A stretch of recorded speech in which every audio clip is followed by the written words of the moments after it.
I really think that if my grandfather Henry doesn't get that letter, there is no PetWow. I think there's just nothing of what's been built after would have transpired. We wouldn't be here today.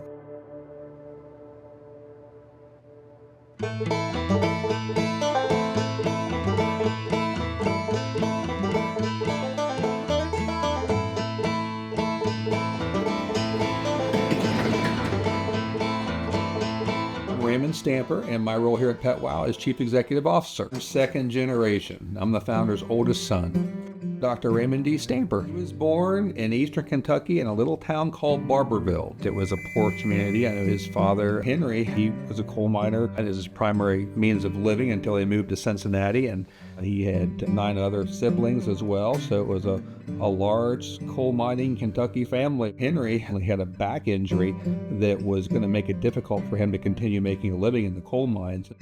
That experience, along with just the general worries that his children, especially his sons, would have to make their living in the mines, prompted him to drag the entire family from the hills of Kentucky up to greater Cincinnati. When they first moved to Cincinnati, they got a small piece of property, and there was an old pig shed on the property. For a while, some of the kids, maybe not the entire family, but some of the kids actually had to live or sleep in the pig shed. And then they proceeded to build a house by hand out of cinder blocks. He used to tell me that, every day his dad would leave to go to work. He would bring my dad outside, and he would draw a line on the ground and say, when I get home, you need to lay the blocks that far. So that was my dad's experience, was every day moving a little further until they finally built that house and could all move in together. He did terrible in school, in high school in particular. He just didn't care about grades, and it wasn't because he wasn't intelligent. He just didn't find that to be important. My dad's buddy, his mother, actually took it upon herself to apply on Dad's behalf to Eastern Kentucky University to get into undergrad. Given Dad's grades, he was roundly rejected, but the rejection letter, of course, came back to the house. And that's when my grandfather Henry, he became determined to see if there was, in fact, a way to get Dad into college. Henry actually took it upon himself to drive down to Eastern Kentucky University, asking for an audience with the dean of students to see if there's any way he could talk the guy into accepting Dad to Eastern Kentucky University. And it turns out that the dean happened to be from the same general Eastern Kentucky area as my grandfather. So very short order, they struck up a quick friendship, and after a few conversations, my grandfather Henry convinced the dean, despite my father's poor high school grades, to go ahead and accept him into Eastern Kentucky University. So it was a complete game changer. I think one of the biggest things it did was open my father's eyes to possibilities, to horizons that he would never have considered. I think it just was one of those things where, when someone sees for the first time that, man, there's possibilities here that I never thought were there. And I can go places that I never thought possible. Maybe I can do this. I think that was sort of the impact it had on my father. If my grandfather Henry doesn't get that letter and take it upon himself to just do the extraordinary act of driving down to EKU against all odds to convince that dean to accept Dad into college, I think without that act, I think there is no PetWow. I think there's just nothing of what's been built after would have transpired. We wouldn't be here today. I probably wouldn't be here today.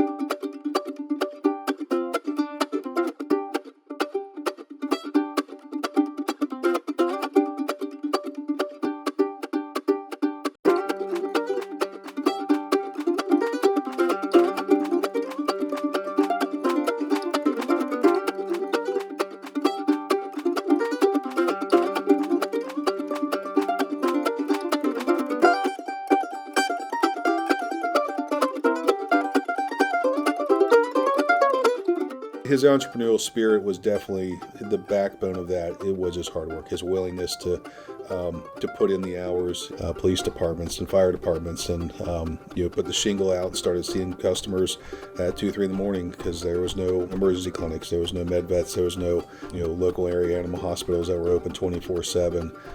He was it. I'm Raymond Stamper. I'm PetWow's CTO, the technology officer here, and I deal with also the infrastructure. Mom and Dad, she was a nurse. They built the business together. I mean, they're first generation to do this, and Mom was, bookkeeper. Mom was doing the ordering, card files. There was no electronics back then, no computers. Even the extended family was involved in startup of Highland Heights Animal Hospital. The veterinary hospital in Highland Heights was the family home. I mean, we kids had rooms in the basement. My bed was directly across from the isolation ward kennels. I mean, it was, cinder block kennels, and 4 feet away, I'm in a bunk bed. The family living room, there was a surgery table was put into it to do surgery. My mother functioned as the receptionist to greet new clients. In the very beginning, she was also everything. She was the receptionist. She was the veterinary technician. That was part of growing up in the Stamper family with this veterinarian's hospital starting up, and those first generation businesses. Looking back at what Mom and Dad had to do to get it off the ground, could only be where we're at because of what they have done and the building blocks they placed there.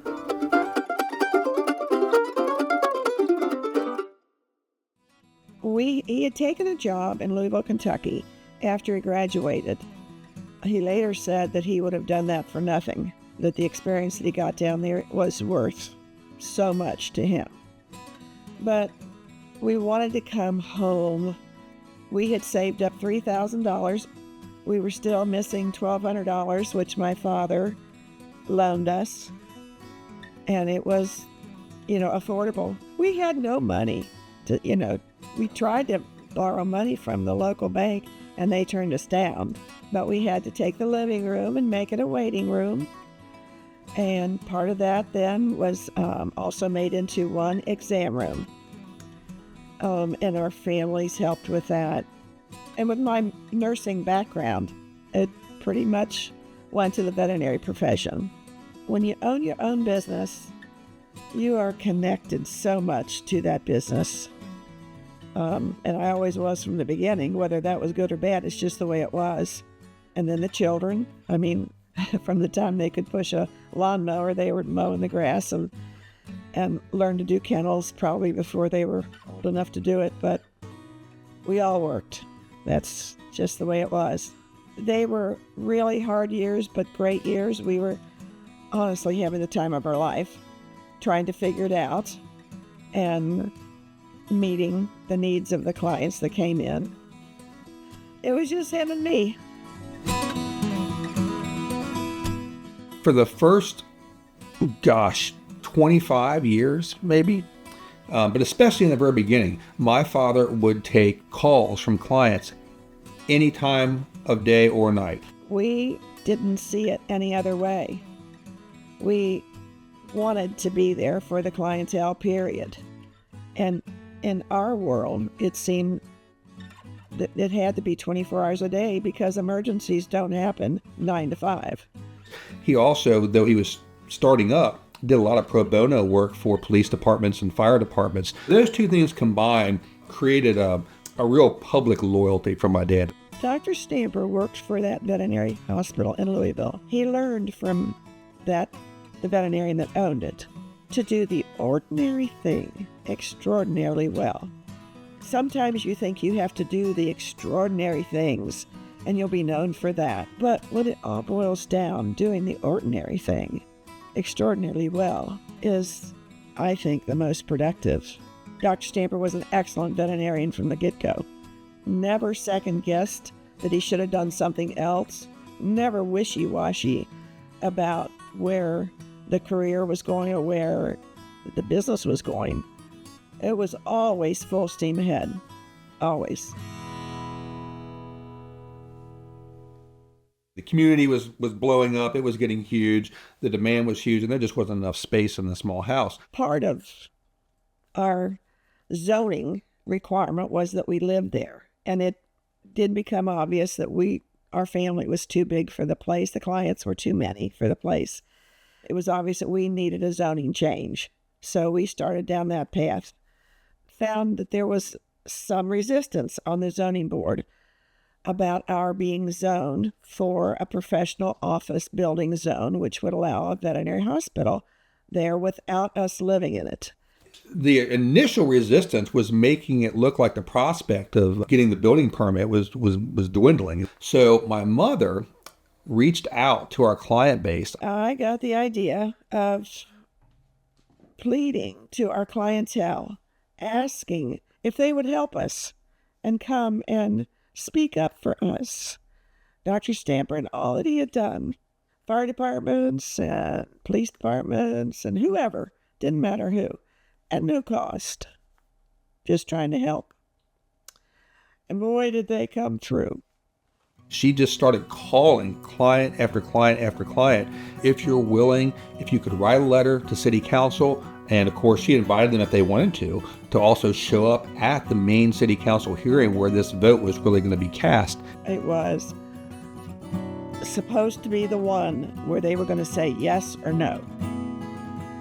And they just absolutely stormed the building. There was no place to sit. It was so crowded.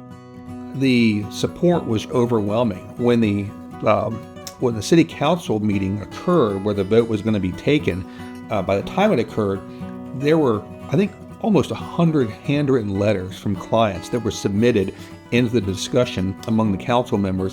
And we took those letters. We were trying to convince them that there was a need for a permanent veterinary clinic there. There were people in the crowd that were quite hostile at the zoning board for even bringing it to this, to where Dr. Stamper had to stand up and say, no, we want to be respectful here, but we want to be zoned so we can stay where we are. They could have said no, in which case we would have had to be looking for a place to go. Finally, they gave us the zoning change. And as soon as they gave us the zoning change, we had extreme urgency to get a building up so that they couldn't change their mind.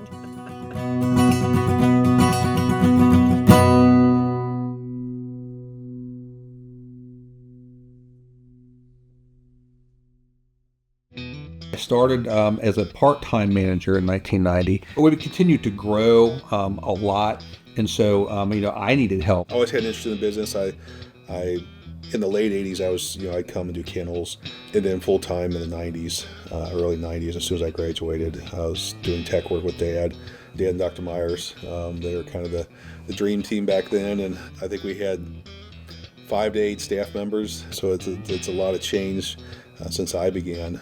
This all coincides with the technology revolution. I remember distinctly bringing computers into the practice for the first time, having a practice management software, a PIMS, for the first time.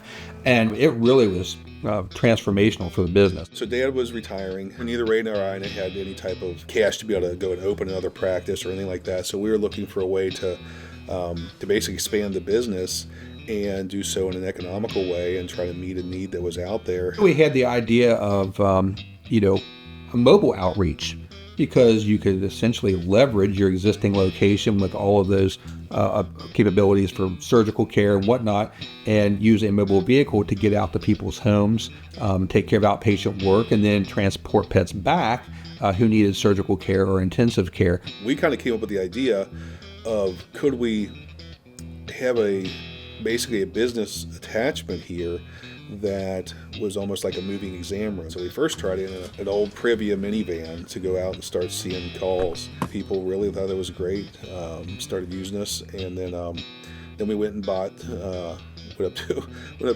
RV place and bought a C-Class motorhome, brought it back, got Sawzalls out, cut the thing up, took the bed out, and cut the stove and the microwave and all the things that are typical of an RV, and converted this thing into a quasi-exam room, and put tables in there, cage in there, got all the pharmaceuticals, and basically got this thing set up. That was our second generation of putting a shingle out. So, and it was a big hit.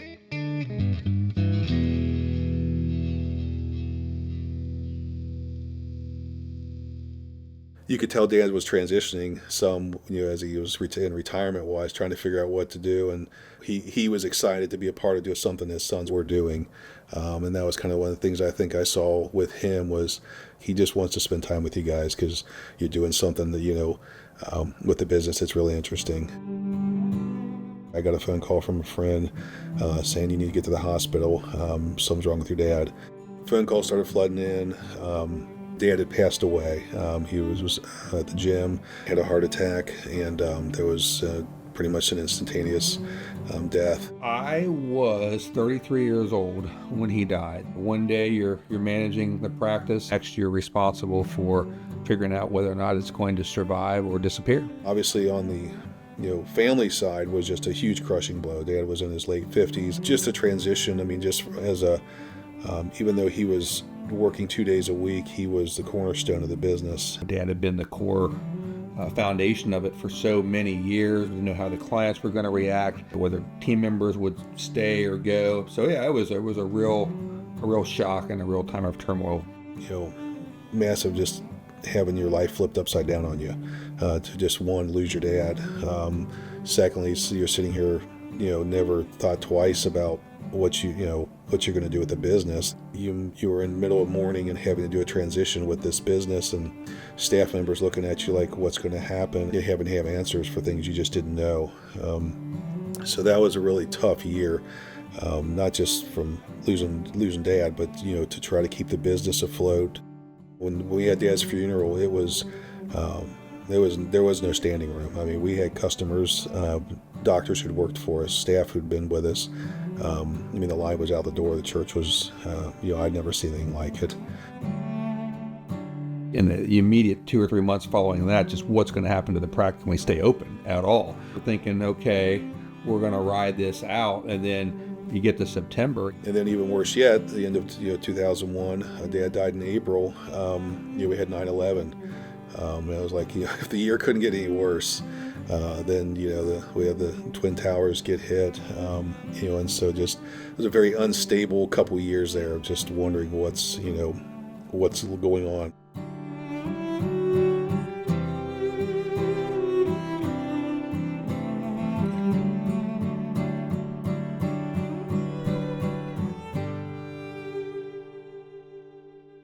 Yeah, we had to transition the business into the second generation that year. My youngest brother, Aaron, had just graduated, or was about to graduate vet school from Auburn. So we had another veterinarian coming into the family business. Honestly, I think what it did was really encourage Shannon and I to keep going, because we knew it was likely that Aaron would be accepted and do well, and it would not fill Dad's shoes completely. You can never fill someone's shoes in exactly the way they did. Would be loved by the client base once he got rolling, which is exactly what happened. I remember my dad's, probably the biggest thing I remember was my dad's dedication. He worked, he worked 8 to 5, and yet he would take night calls Monday through Sunday. So, there was never a time when you were off. I just remember, Dad's dedication to the people, to the patients, to working. That definitely built something in me, even though at the time as an 11-year-old kid, who likes to work, he was tireless.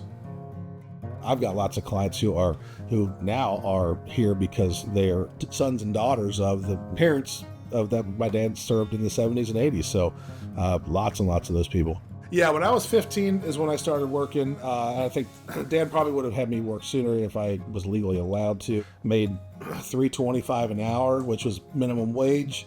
And I'm sure my dad was frustrated that he had to pay me that much. I've been up there a long time. My name is Raymond Stamper. I am the Chief Veterinary Officer at PetWow. I did not decide to be a veterinarian. I didn't consider it seriously at all until I was at the end of the freshman year of college. The only job I'd ever had been working in the veterinary field of some sort. I liked all the aspects of it. I liked the people. I liked the pets. I thought I would really like the figuring out what's wrong. It's always fun to find out what's wrong, serve the client, diagnosing, determining is what I love. He had never pressured me, but I always, I knew he wanted one of us boys to, it would have been his dream to have one of his boys say that, but he definitely never pressured me. But he was all in if it worked out. I had just started my clinical rotations in veterinary school when my dad passed away. So I missed one rotation that I had to make up later on. So I was basically almost a year out from graduating when my dad passed. At the time it was more about, how to take care of mom and that sort of thing, but certainly on a personal level, the reality setting in that you're going to step into a practice and your dad's not going to be there to mentor you for sure. But, when they're gone, and you can't bring them back. Fortunately, I had some really great mentors coming out of school. We had one doctor, Dr. Jeff Casson, who had helped us start home vet care. Right before Dad died, he was considering moving on to start his own practice, which he eventually did. But he agreed to stay on for an additional year after my dad died, and that really helped provide some stability for our clients and for our team as well. So I'll always be grateful to Dr. Casson for that. I have a deep appreciation for him. He really took me under his wing, and he didn't have to. Taught me a lot about surgery, just client communication. Jeff certainly is one that definitely helped me out a lot. And I hope that down the road I can, out of that, I definitely want to mentor other vets to be as good as they can be, whether they stay at PetWow or not. My hope is that I treat them like Jeff treated me. There's so many great vets that are out there. There's so many people. I'm very thankful for the fact that there are other veterinarians, because frankly, if it was only PetWow, we'd be sunk. There would be too much to do. So, I look at other vet clinics and I hope they do well. Being able to have another Stamper name as a veterinarian in there was just a godsend to know that he was, graduating, coming in. I graduated on a Friday and I started work on Monday. I became the de facto owner, practice, coordinator per se.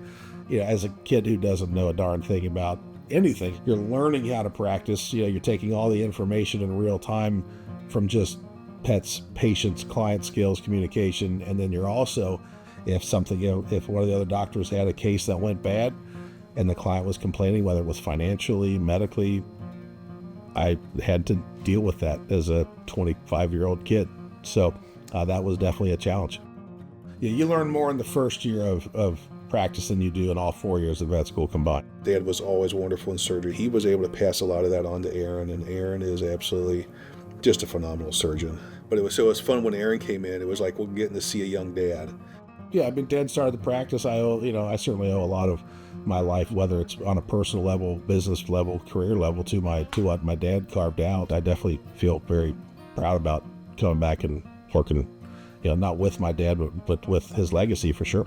My goal was not to be better than anyone else in the practice, but I wanted to for sure to be that nobody could say that he didn't work harder than anybody else in the practice. May not be true, but I want and try to be harder working than anybody else in the practice so that people know that I care. One of the things we have wanted to do for a long time, and this sort of plays into what we were looking to achieve with home veterinary care, which was an attempt to make things more convenient for pet owners, we began thinking, well, what other sort of services could we offer? That's when we decided to get into pet grooming. We thought, well, grooming and veterinary care are just staples of owning a pet. So in 2004, we made an addition to the Highland Heights building, and one of the main things we did in that addition was add the pet grooming service. So what's funny is we didn't really expect grooming to be that big of a deal, and then we were just booked, and it has still to this day never stopped. We've got grooming at all of our locations, and that one was a real surprise for us. We started out calling it Vintage Pet Grooming. So we had one of our veterinary technicians who'd been with us for many, many years. She was interested in learning to groom, and so once she was certified, she took over the pet grooming operation. And by the time you get to 2008, 2009, we've got 2-3 groomers, and grooming is rocking and rolling. It went pretty well, gangbusters. We realized it was such a huge need that people had that it was extremely hard to get into grooming. It also kind of really grew our veterinary side. It's like, well, the pet's already there. Can you go ahead and do A, B, C, or D? So that, on top of the expectation of grooming, kind of grew the practice to where we were like, all right, what are we going to do here? Up until that time, we were Highland Heights Animal Hospital. So we had the idea of PetWow, which at the time originally was Pet Wellness on Wheels.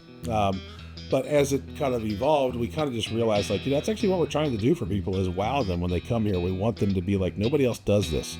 It's a one-stop shop, but they also really care. We're not corporate, we're family. We care about your family. We love the idea of PetWow being one umbrella because we had mobile at the time. We had Highland Heights at the time. Late in the 2000s, we decided to do our third location.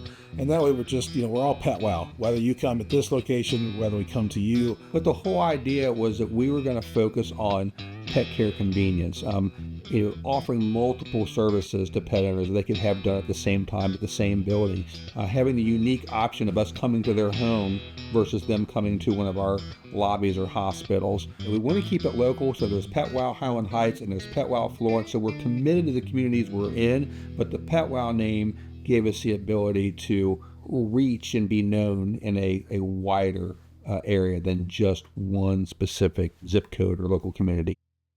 Yeah, 2012, we decided to try another location about 10 miles away in Florence, Kentucky. We took the leap, really not knowing what we're doing, but that's what entrepreneurs do, especially hillbilly entrepreneurs. So, but that first year was it was really scary. It was we were taking our loans out and kind of really risking it bigger than we did with the mobile side of things.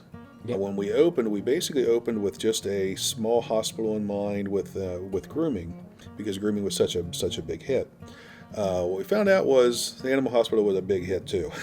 And so as we moved from 2012 towards 2018, we just saw the volume growing and the interest in the vet side growing. And that's what we knew. In order to really, really service that community in Florence, we were going to need to offer them full-scale veterinary services. And basically, so we did this full build-out, making this small animal hospital and a large grooming facility.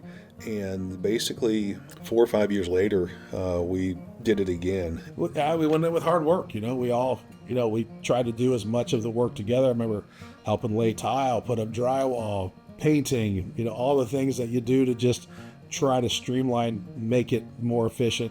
We were on the floor, tool belts on, having evenings with our kids out there, helping lay tile, hard work, through and through, many nights being out there till midnight. Leaning over a table all day doing surgery and walking in, starting construction. We installed the counters and the tables and the benches and you name it. I mean, we basically took it from the point where the drywall was up. We did the rest, night after night, day after day, so that we were in a position to open the doors to the new Florence space in May of 2018.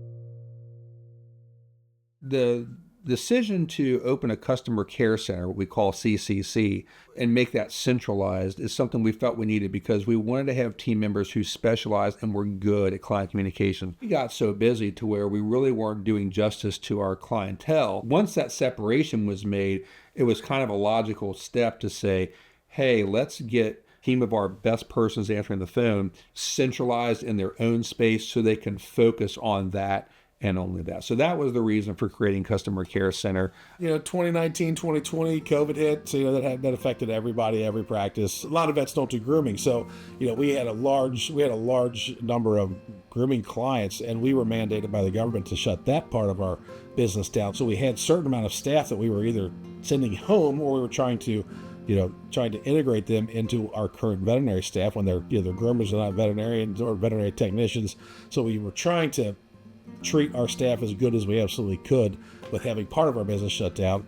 News of it was spreading. It hadn't hit the businesses yet, but I remember watching the news. The kids were worried because they were starting the whole 7 days to slow the curve type of thing going on, and then 10 days or whatever it was, it just kept getting worse. We were blessed that veterinary services were still allowed because that was a public need that needed to be there for them, though we had to make some serious measures. We had to see customers basically, they had to stay in their cars. We bring the pets in, do the service, take them back out. So it was just a nightmare. We were definitely very worried about basically staying in business. Everything was curbside. We were coming out to the pet or coming out to the client, getting a history on the phone, talking to the client on the phone, walk out, get the pet, do the exam, call the client back on the phone. Just obviously extremely difficult way to discuss cases with people. And at the same time, everybody in the world was home, so everybody decided to adopt dogs. And then we just got absolutely blasted because pets were being adopted out left and right. and that was the just explosion of the business, after COVID. Not that I would ever want to go through any of that again. Growth is great, but it exposes all of your problems. So it created a really great situation where we could sit down and actually realize, okay, what do we need to do to fix how we currently work? The other thing that was positive is because everything was curbside, we were able to really revamp our infrastructure. We remodeled almost the entire location in Highland Heights, so that was great.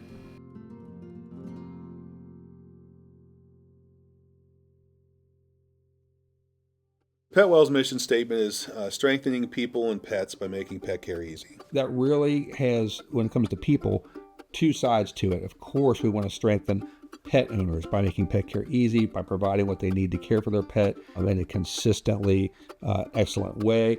We also are concerned to strengthen the people on our team. One of the ways that we help pet parents is by having the best team. As the owners and our management team, we're here to support. I'm not on the floor treating pets. I'm behind the scenes making sure that, the codes, the computer, the equipment, and everything to support them and what they do, from printouts to labels, from the infrastructure to the buildings. I'm here to support you. All the people who work in admin, people like me doing planning and people doing finance and management and all that is to support those client-facing positions. So together as a team, and only because all that's working synergistically, are we able to actually bring to the public this constellation of pet care services that really do make pet care easy, make the experience of owning a pet as simple and straightforward as it can be.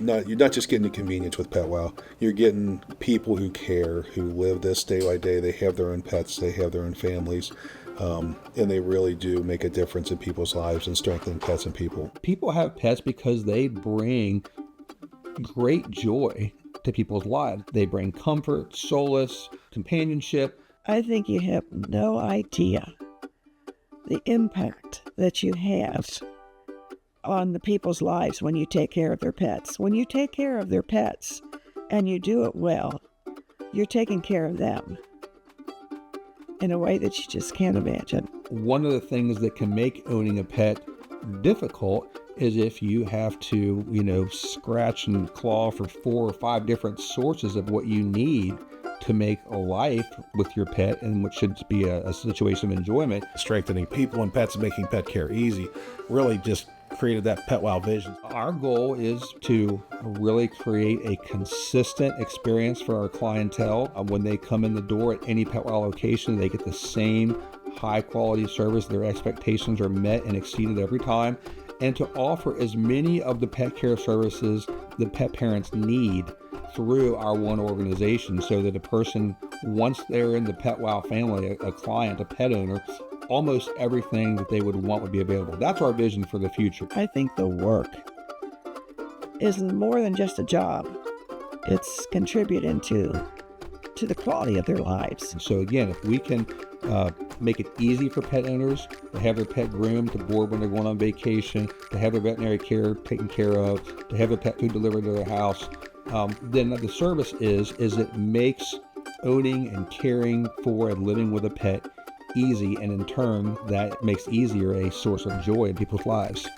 I think you see a lot of the work ethic and the core values that we have instilled. Some of the stuff we've talked about with my dad and the hard work and that kind of thing.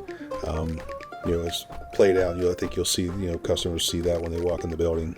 There was a lot of things we did wrong, but I think that part our family kind of got right. That we work hard and we work hard together, and you work hard to support yourself, but you also work hard to support other people, whether it's your own family or the people you work with or your clients.